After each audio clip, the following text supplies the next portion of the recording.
Today we got to come to the end of our Christmas celebrations, and yet we don't.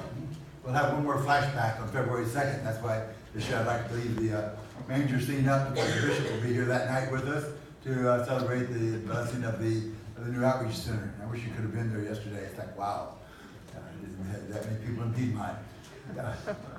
So we look today at this part of our journey, and we find the three kings, the epiphany, the manifestation to the nations, really what it's about.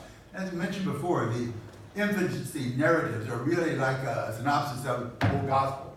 We can look at them and see a story about what Jesus is going to be about. He is the Son of God, clearly, today. So it mentions again, there was Jesus with Mary, not with Joseph.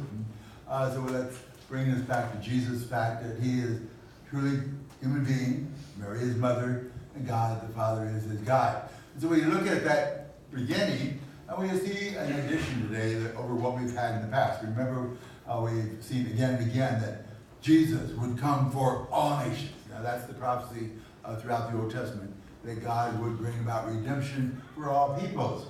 And so we would see that represented like in the first reading, and even in Paul's writing, the second reading that we heard, where he talked about how the Hebrews and the Gentiles are co-heirs. In other words, it's for all people. We see Isaiah's prophecies that people would come from all over to do him homage, to offer gifts, kings from all kinds of places, east, north, west, south. And we see that description. If you continue to read Isaiah, he also talks about how we would see the ox and the lion eating hay together, which sounds unbelievable, but if you're looking at the symbolic language there, you can understand it. In other words, all nations will come to the same table, which again, at the manger, we saw, is the Eucharist. That Jesus comes and makes himself present for everyone. No one is excluded because of nationality. We are not a people who belong to this or that country, but to the whole world. And so as that continues to develop, we also saw where it says, and the child shall lay its hand on the adder's lair. And that's the part that becomes real today, if you will, looking at the three kings. That's why I almost get excited with it.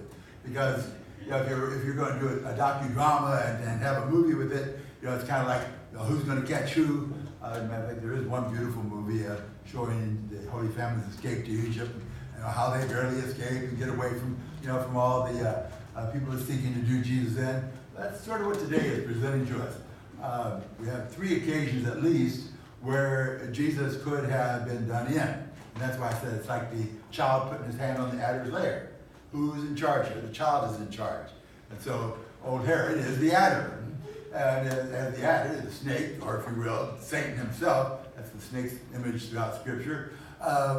He had several occasions. First of all, we were presented with what? A census was demanded of the whole world. So Herod, in his area, would have been responsible for that census. And what did he know?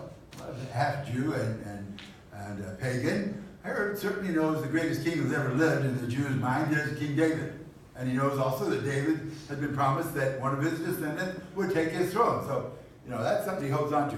And now Herod is pretty judicious in making sure he holds on to his throne, right? Now here's a man who killed a number of family members to make sure that they would not be a threat to him. So you can imagine this kind of character hearing about a census, which is not too far away if you look at Bethlehem, and thinking, an heir of David is going to take my throne, is he? Listen, all of the David's descendants are supposed to show up in Bethlehem. I think we'll just set up a nice armed guard there, and we'll take care of that little problem. So there's the first occasion. Then we see today really a second occasion, how with the three kings coming on the scene. How did that become a second occasion? Well, we have the star. And of course the star, you say, well, yeah, that's just a star. And certainly there are people today still trying to study the sky, even by being able to transpose back to the days of Christ, which they can do now, and say, this star was here, and this planet was here. Still trying to show how maybe there's a super light or a supernova or something that could have gotten their attention and led them. Well, that's nice, and I guess it's plausible God can do anything, except as of yet, they've never been able to show how any star can lead to this house right here. And so we find this dialogue going on. And by the way, we think of stars. Who shows up with stars as brilliant lights? Angels do, don't they? Remember the first scene? The shepherds, how it was angels appearing, and they were so brilliant, appearing to the shepherds. Okay. Now, Jews understood angels. We've had angels appear many, many times in history, even to pagans who would say, this looks like a son of God. It was a brilliant figure to be God's presence in the world. So God can use the same symbol to speak to different cultures, if you will, just like the Shroud of Our Lady of Guadalupe. Spanish and the indigenous people both saw the same image. But God spoke to both of them in different ways through that image. And so it is, I think, with angels. As we think about these kings, ever how many there are, the scripture doesn't say how many there are, just that gifts from all nations are going to be brought to the Christ child. And what do they see? They see a brilliant light. And it's able to lead them. It's able to lead them precisely. But when they get to Jerusalem, what happens? It doesn't lead them, first of all, right to where Jesus' house is. Why? Because it gives us our second occasion of that child being in charge of old Herod. And they got to go to Herod. And they go to Herod and, hey, Herod, guess what? It's like, make sure he knows that this child is born now. And, Herod, what's his next occasion he has? Well, you first of all, for the star, you go out there and say, okay, we've been watching that too. No. Because these wise men see the star. And they go on to say, okay, there it is. Follow it to Jesus. Now, what would Herod do? If he missed the occasion of the census, only a matter of a few days ago, he would say, instead of saying, hey, you guys come back and tell me about it? No. You guys, you follow these men. And when they find that house, you be there.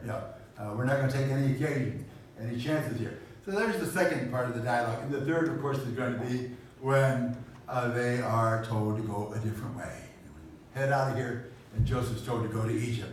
So he's able to escape these three significant times. And in doing so, it shows us the power of God over the adder, if you will. Now, as we go beyond that, we have to come today to the end of the Christmas season. And coming to the end of the season, we come to the end of the gospel. And coming to the end of the gospel, what's the bottom line?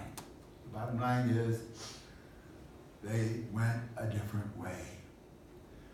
Every time you encounter Christ Jesus, anytime we experience Christ, whether it's at our baptism or the 100th time we come to know Christ, there is always going to be a change, a desire to go a different way. So we look at our lives. First of all, to say, okay, turn totally from sin would be baptism. But after that, to say, maybe this is not so good, maybe this is not so good. I need to make changes in my life. And that's what Christ does to us. It's not a once-for-all thing, but an ongoing thing to what? To lead them home, to bring us home. The call of the gospel is to lead us always to our true home, which is not here on earth.